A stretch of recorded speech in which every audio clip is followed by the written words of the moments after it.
Hello my testing. आज चाहिँ म पीताम्बर मुभीको रिभ्यू अनि पीताम्बर मुभीले कति पैसा कमायो भनेर त्यसको बारेमा भन्न गइराखेको छु। सबैभन्दा पहिले चाहिँ भन्नुपर्दा फिल्म रिलिज भएको एक हप्ता पछाडि म चाहिँ रिभ्यू गर्दैछु। अरूले चाहिँ अगाडि नै रिभ्यू गरिसकेको थियो। मैले चाहिँ किन ढिलो गरेँ भन्दाखेरि चाहिँ मैले चाहिँ फिल्म लगभग झन्डै एक हप्ता पुग्ने बेलामा मात्रै मैले पनि फिल्म हेरेको, त्यही भएर ढिलो भयो रिभ्यू गर्नु। तपाईहरुले अहिलेसम्म पनि हेर्नु भएको छैन भने चाहिँ म भन्छु यो फिल्म कस्तो छ, राम्रो छ कि छैन भनेर। खासमा भन्नुपर्दा चाहिँ मैले पीताम्बर मुभी चाहिँ दया हाङको क्यारेक्टर के रहेछ भनेर त्यो बुझ्नुको लागि मात्रै म चाहिँ हेर्न गएको थिएँ।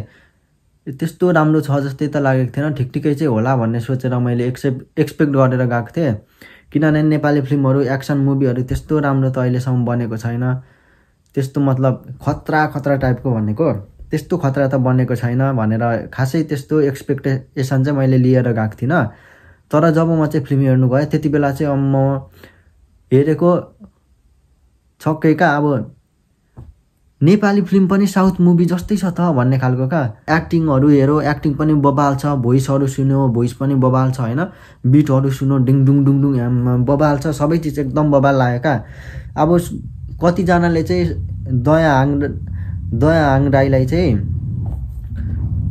साइड क्यारेक्टर नभएर मेन क्यारेक्टर मात्रै हेर्ने बानी हुन्छ, त्यही भएर साइड क्यारेक्टर हेर्दा चाहिँ मन नपर्नु सक्छ दया हाङको क्यारेक्टर। तर साइड क्यारेक्टर भए पनि दया हाङको चाहिँ त्यो मेन क्यारेक्टरै भन्दा पनि हुन्छ का।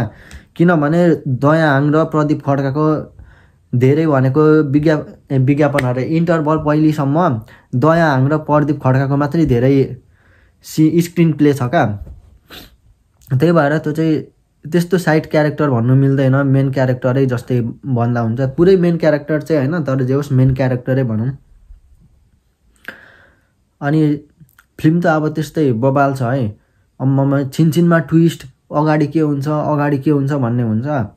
हेर्दै गयो हामीले अर्को कुरा एक्सपेक्टेसन गर्यौँ भने फिल्मले अर्कै कुरा बताइदिन्छ का। अगाडि चाहिँ यो हुन्छ होला भनेर सोच्यौँ भने त्यसको अगाडि हेर्दै जाँदाखेरि चाहिँ हामीले सोचेको चाहिँ हुँदैन, अर्कै कुरा हुन्छ का। त्यही भएर ट्विस्टमा ट्विस्ट हैन, के हुन्छ भन्ने बनाइदिइराख्छ फिल्मले चाहिँ। अनि एक्सनहरू पनि त्यस्तै बबाल भनौँ। तर अनि मलाई मन नपरेको कुरा चाहिँ एउटा छ है हैन, त्यो चाहिँ कता चाहिँ त्यो म्युजिक मात्रै त्यो युट्युबमा हेर्दै कपिराइट लागेर त्यो कतिले म्युजिक चेन्ज गरिदिएर लगाइदिन्छ। त्यस्तै तरिकाले कता चाहिँ त्यस्तै भइराखेको थियो का।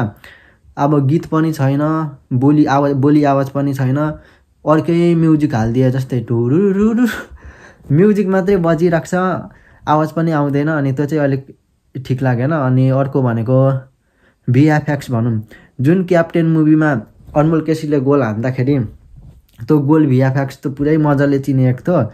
त्यस्तै तरिकाको अब फाइट खेल्दाखेरि पनि यो मुभीमा चाहिँ खुन पनि त्यस्तै खालको देखिन्छ का। पुरा गोलीहरू हानो, पुरै त्यो ग्रिन स्क्रिन हुन्छ नि, भिडियोहरू एडिट गर्नेलाई त थाहा हुन्छ ग्रिन स्क्रिन। अनि त्यस पछाडि ब्लडहरू ग्रिन स्क्रिन ब्लड भनेर सर्च गऱ्यो भने पनि त्यस्तो खालको उयो आउँथ्यो। अनि ग्रिन स्क्रिन हटाएर मान्छेको जिउमा ब्लड लगाउने खालको हुन्थ्यो। सेम त्यसरी नै लगाए जस्तै खालको पुरै कार्टुन खालको, ब्लडै कार्टुन खालको देखिराखेको थियो। अनि त्यही भिएफएक्स चाहिँ त्यही अब अलिक कमी थियो, पुरै ब्लडहरू सबै कार्टुन जस्तै देखिराखेको थियो।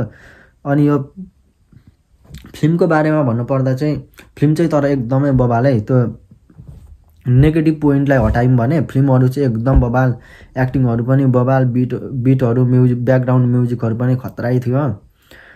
अनि पुरै एक्टिङहरू जुन यो डायलग डेलिभरीहरू हुन्छ पुरै साउथ मुभीको जस्तै का। नेपाली फिल्ममा पनि पुरै साउथ मुभीको भाइब दिन्छ का। अनि त्यस पछाडि यो मुभी तपाईहरुले हेर्नु भएको छैन भने चाहिँ एकचोटि गएर हेर्नुस्, राम्रो छ मुभी, तपाईहरुलाई एकदम मनपर्छ। अनि यो मुभीलाई चाहिँ मैले 5 मा कति रेटिङ दिनु सक्छु भने 5 मा चाहिँ म चाहिँ 4 रेटिङ दिन्छु। अनि यो साँच्चै मैले एउटा कुरा भन्नु बिर्सेछु, यो मुभीमा चाहिँ एउटा क्यामियो पनि छ है, जुन चाहिँ लास्ट टर्नमा देखाउँछ। अनि त्यस पछाडि यो मुभीलाई चाहिँ मैले 5 मा चाहिँ किन 4 दियो भने सबै चिज राम्रो थियो, सबै चिज एकदमै राम्रो। तर त्यो VFX र जुन त्यो म्युजिकले कपिराइट म्युजिक टाइपको बज्यो, त्यही भएर चाहिँ मैले चाहिँ यो 1 नम्बर चाहिँ काटेको 0.5 नत्र अरू सबै एकदमै राम्रो खतरा है।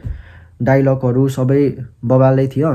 अनि यो मुभीले चाहिँ 4 दिन अरे, यो मुभीले चाहिँ 1 हप्ता हुनुभन्दा 1 दिन अगाडि 6 दिनमा चाहिँ 4 करोड क्रस कमाइसकेको रहेछ क्या। 4 करोड क्रस चाहिँ 6 दिनमा पैसा कमाइसकेको रहेछ। अनि आज भनेको 8 दिन भयो। अब आफै गेस गर्नु 8 दिनमा कति पैसा कमायो। म पनि सुरुमा हलमा जाँदाखेरि त त्यस्तो मान्छे, सुरुमा टिकट काट्दा चाहिँ अनलाइन टिकट काट्दा चाहिँ त्यस्तो मान्छे धेरै देखेको थिइनँ। पछि हलमा पसेपछि त म पुरै फिल्म हल त पुरै प्याक भयो क्या, पुरै फुल भयो। अनि मैले भन्ने कुरा चाहिँ यही हो, फिल्म चाहिँ एकदमै बबाल, एक्सपेक्टेसन गरेको भन्दा एकदमै धेरै हाई थियो। अब यो मुभीको चाहिँ अर्को 2 पार्ट पनि आउने रहेछ। कस्तो हुन्छ अब हेरौँ, कहिले मुभी निस्किन्छ, 2 पार्ट कहिले निस्किन्छ, त्यस पछाडि हेरौँ कस्तो छ। अनि ल, यो मेरो भिडियो पनि यति नै हो। Good night.